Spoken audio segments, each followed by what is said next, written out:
এখনকার দিনে যদি আমরা দেখি যে আমরা প্রভুতে তো আছি, কিন্তু আমাদের জগতের জিনিসপত্র আমাদের সেগুলো আমাদের মনে আসে। যেমন হচ্ছে আমরা প্রভুতে তো যাই, কিন্তু আমরা চেষ্টা করি যে আমি যেন সুন্দরভাবে অনেক ঘর বানাতে পারি, অনেক টাকা যেন আমরা ব্যাংকে জমাতে পারি। তো এখনকার দিনে বেশিরভাগ যারা প্রভুকে বিশ্বাস করি এইসব আমরা করি, কিন্তু প্রভুর বাক্য বলছে,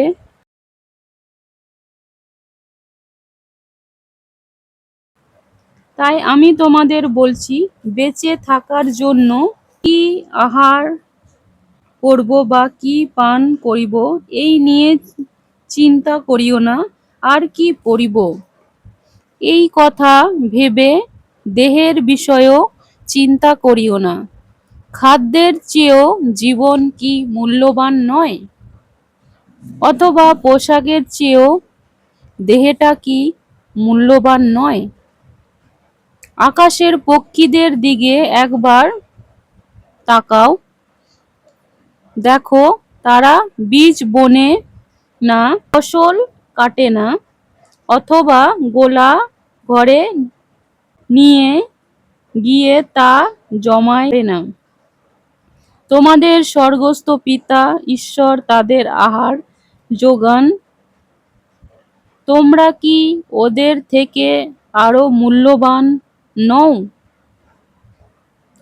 তো ঈশ্বর প্রত্যেকটি জিনিস, সে পাখি হোক, মাছ হোক, যে কোনো জিনিস হোক, তাদেরকে খাদ্য যোগান, এবং আমরা তো তার বহুমূল্য তার কাছে।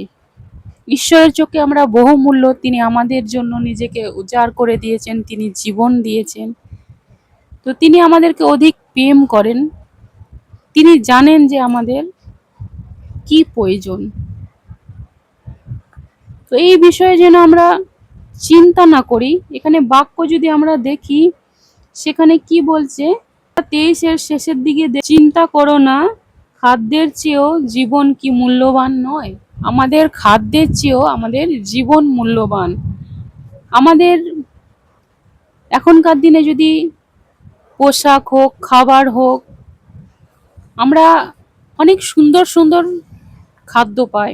পোশাক আমাদের একটা নয়, আমাদের অধিক পোশাক আছে, নতুন নতুন পোশাক। কিন্তু ঈশ্বর আমাদেরকে পোশাকের বিষয় নয়, তিনি খাদ্যের বিষয় নয়, তিনি আমাদের জীবনের বিষয়ে বলছেন যে তোমাদের জীবন কি মূল্যবান নয়? আমরা যদি একটা পোশাক পরেও যদি থাকি, কি অল্প রুটি এবং খাদ্য খেয়েও যদি থাকি, আমাদের অসুবিধা হবে না। কিন্তু যদি ঈশ্বরকে ছেড়ে থাকি, ঈশ্বরের বিরুদ্ধে যদি কাজ করি, সেখানে আমাদের সমস্যা হতে পারে। বেছে নিই যে আমার কি দরকার।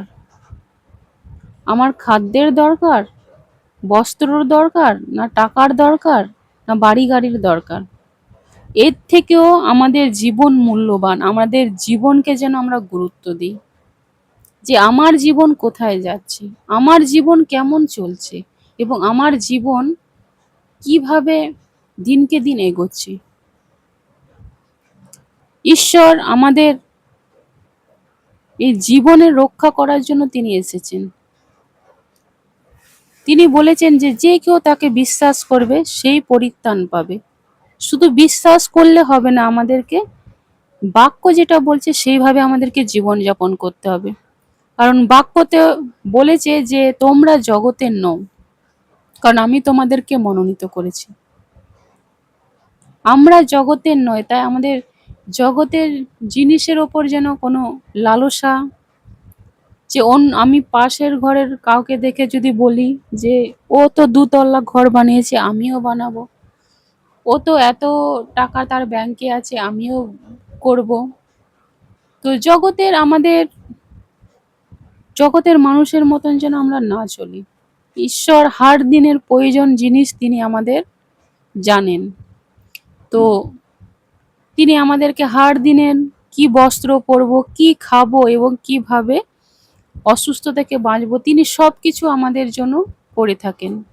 তবুও যদি আমরা অধিক অধিক সঞ্চয় করতে চাই, এখানে আমরা রাখতে পারবো না। কারণ বাক্য বলে যে জগতের কোনো জিনিসই আমরা নিয়ে যেতে পারবো না।